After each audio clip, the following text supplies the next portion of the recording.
반갑습니다. 5월 10일 금요일 큐티 스케치 시간입니다. 오늘 본문은 열왕기상 15장 9절부터 24절까지의 말씀입니다. 오늘 본문은 이렇게 시작합니다. 이스라엘의 여로보암 왕 제20년에 아사가 유다 왕이 되어 예루살렘에서 41년 동안 다스리니라. 그의 어머니의 이름은 마아가라. 아비살롬의 딸이더라. 오늘 본문은 오랜만에 기분 좋은 본문의 내용인데요. 그것은 바로 유다의 왕 아사의 이야기가 소개되고 있기 때문입니다. 아사 왕은 이제 사실 아비암의 아들입니다. 아비암이 3년 통치하고 그다음 그의 아들 아사가 왕이 되는데요. 이 왕이 41년을 다스립니다. 아버지 아비암은 3년.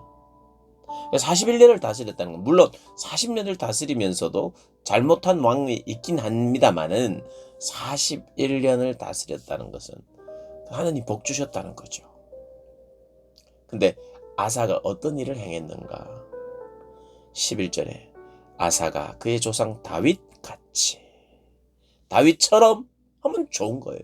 다윗처럼 여호와 보시기에 정직, 그다음 남색하는 자를 그 땅에서 쫓아내고 아마 종교적으로 남성이 어떤 종교적인 남자 성창 같은 창기 같은 그런 존재인 것 같아요. 그의 조상들이 지은 모든 우상을 없애고 온갖 우상들이 다 들여왔는데 그걸 다 없앴다는 거예요. 그래서 이 아사가 단행한 것을 종교개혁이라고 부를 수 있는 거예요. 우상들을 다 척결하니까. 그리고 13절에 또 그의 어머니 마아가가 혐오스러운 아세라상을 만들었으므로 태우의 위를 패하고 그 우상을 찍어 기드론 시냇가에 불살랐다. 이 대단한 일을 한 거예요. 어머니까지 내칩니다. 하나님 앞에서 이 행동은 아니다. 물론 경고도 하고 권면도 했었겠죠. 그런데 아마 요동하지 않았기 때문에 그렇게 했던 것 같아요. 수상을 찍어 기드론 시냇가에 불살라버립니다. 그러나 산당은 없애지 못했다. 산당에서 제사를 지내기도 하고 하나님께 또 산당에서 우상을 섬기기도 하니까 사실 그 산당이 있다는 그 자체가 문제는 아니에요. 산당에서 무엇을 하느냐가 문제죠. 거기서 하나님께 드려지는 제사만 이루어진다면 문제가 없는데 그곳에서 우상을 섬기고 그런 장소를 많이 만든 거예요. 여러 곳에 그런 우상 숭배를 할 수 있는 거. 그러니까 그것들을 다 제거하는데 다 없애지는 못했다. 산당을 없애지는 다 못했다. 그러나 아사의 마음이 일평생 여호와 앞에서 온전했다는 거예요. 일평생. 물론 그의 말년에 가면 약간 부정적인 이야기가 있습니다만 그럼에도 불구하고 성경은 그를 다윗처럼 이라고 하는 말로 그가 하나님의 마음에 합했고 하나님 앞에 온전한 왕으로 평가가 되고 있습니다. 가장 중요한 것, 그의 했던 일 중에 중요한 것은 단호하게 모든 우상들을 척결했다는 거예요.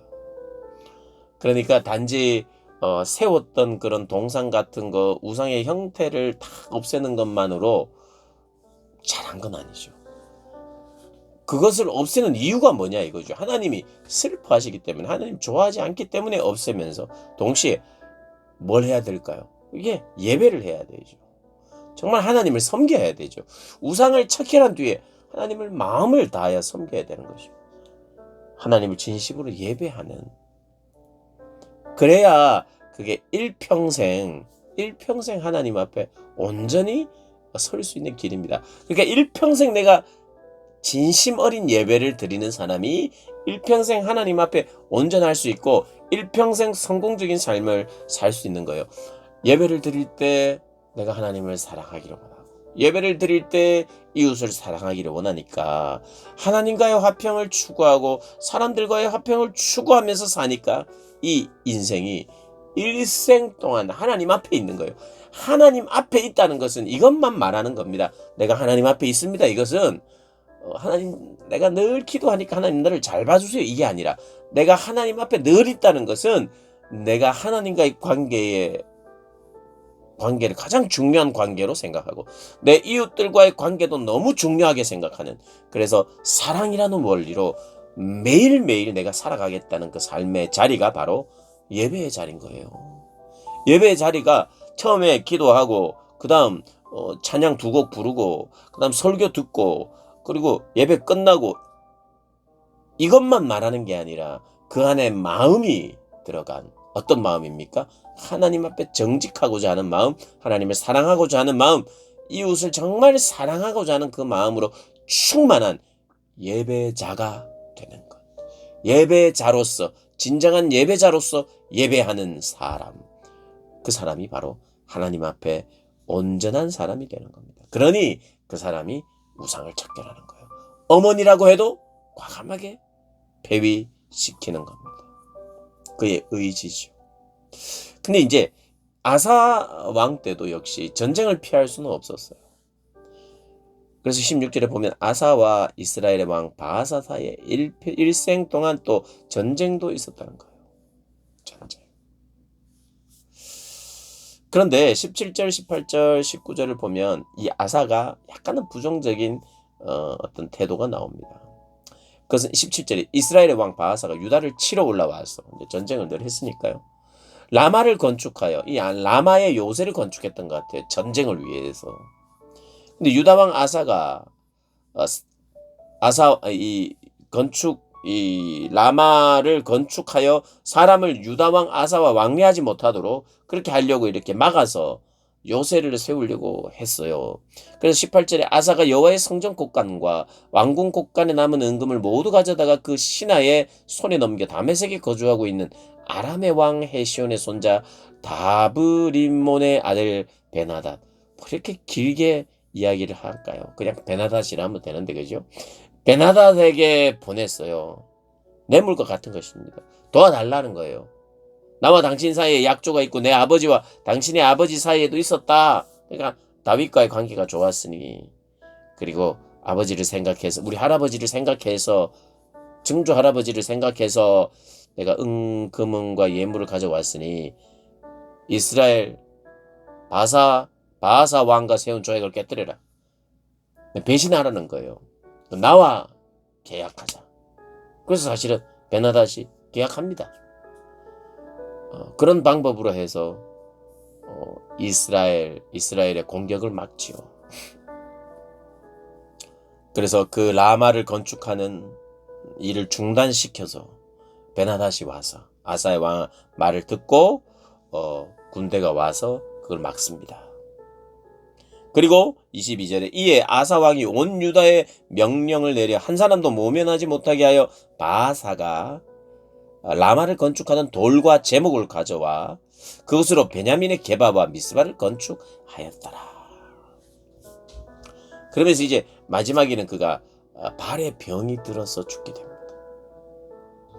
병이 들었다는 것은 이게 뭔가는 그 전에 좀 온당치 못한 모습으로 인한 그런 그래서 끝이 안 좋은 듯한 모습이 나오죠. 이 내용을 봐도 이게 지금 계속해서 열왕기상이 이제 포로로 끌려가 있는 사람들에게 그 사람들을 위해서 적은 성경인데 계속해서 이게 끝이 안 좋은 사람들이 많이 나오는 거예요. 왕들이. 그런데 이게 뭔가 되는 듯 해도 또 끝이 안 좋고 또 안 좋고 이게 반복이 되니까 참 그런 암울한 자기 자신과 자꾸 잊어버리는 이스라엘을 생각하라는 의미로도 이 본문은 이스라엘 백성에게도 우리에게도 참 말씀하는 바가 있죠. 왜 자꾸 잊어버릴까? 은혜를 받고 감사해서 잘 하다가 왜 또 이 끝이 안 좋을까? 왜 끝까지 잘 못할까? 그렇게 두려워하는 마음으로 신앙생활 하라고 오늘 본문이 우리에게 이야기하는 것 같습니다. 아사가 비록 종교개혁과 같은, 그래서 정말 하나님이 기뻐하시는 일을 했다는 거 우리가 기억하고, 하나님을 사랑하고 이웃을 사랑하는 삶을 그렇게 살아갈 때 하나님 앞에 온전하여지는 삶인데 그렇게 살았다는 거죠. 그런데 그 끝이 또 희미해지는 것을 보면서 우리가 경각심을 가져야 할 것 같습니다. 정말 겸손하게 지금 내가 하나님께 잘하고 있다고 해서 안심하면 안 되고, 언제든지 내 끝이 나도 안 좋아질 수 있는 사람인 줄 알고 더 간절하게, 더 겸손하게 주님을 찾아야 하는 것이 우리의 삶의 자리인 것 같습니다. 그렇게 우리의 삶의 자리를 찾는 저와 여러분 되시길 주님의 이름으로 축복합니다.